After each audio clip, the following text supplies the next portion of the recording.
Gee Wong. This was the guy who sponsored my father in. But he was never my father's father.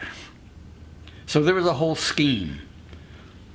My family, my dad and his paper father were engaged in a very popular scheme in those days called the Paper Son Scheme. Because of the Chinese exclusion law, many of the Chinese came in under false names, false identities. And because of the 1906 earthquake burned records, the official white government could not say, no, you're not a son of a native. And once you're a son of a native, it enables you then to bring people over. This is the treasure trove.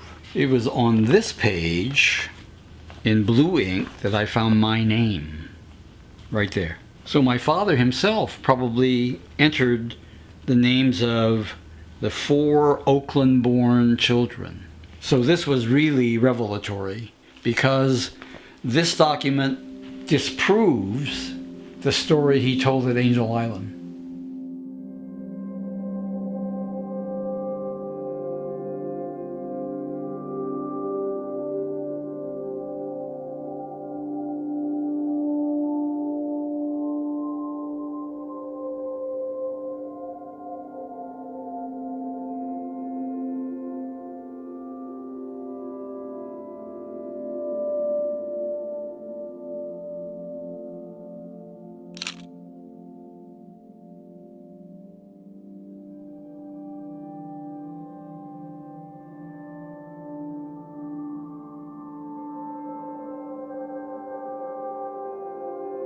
I'm trying to get into my father's head as to when he first left Angel Island and met a G clan member at the dock when he landed in Oakland.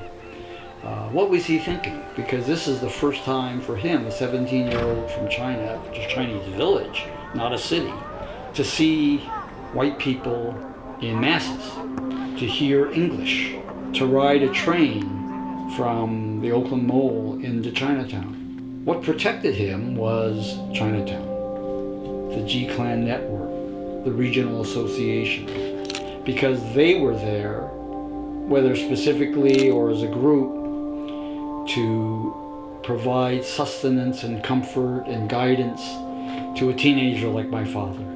How did he learn English? He was one of many Chinese immigrant children, and he was among the older, who went to Lincoln School, were grouped together in a class, and the white woman teacher had to deal with teaching all these Chinese kids.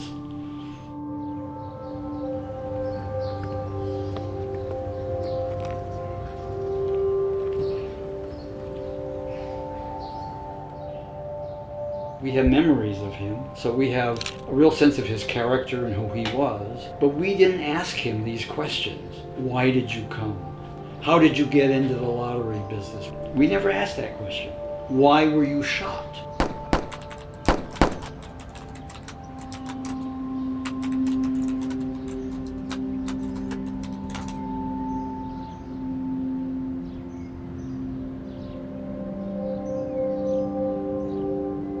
I do have some strong memories of him. Unfortunately, he passed away just after I turned 20. And by that time, I was so focused on my own life. I had lost or began to lose a lot of my Chinese language training. I had lost whatever I knew about Confucius's teachings. I was in college. I was just beginning my senior year.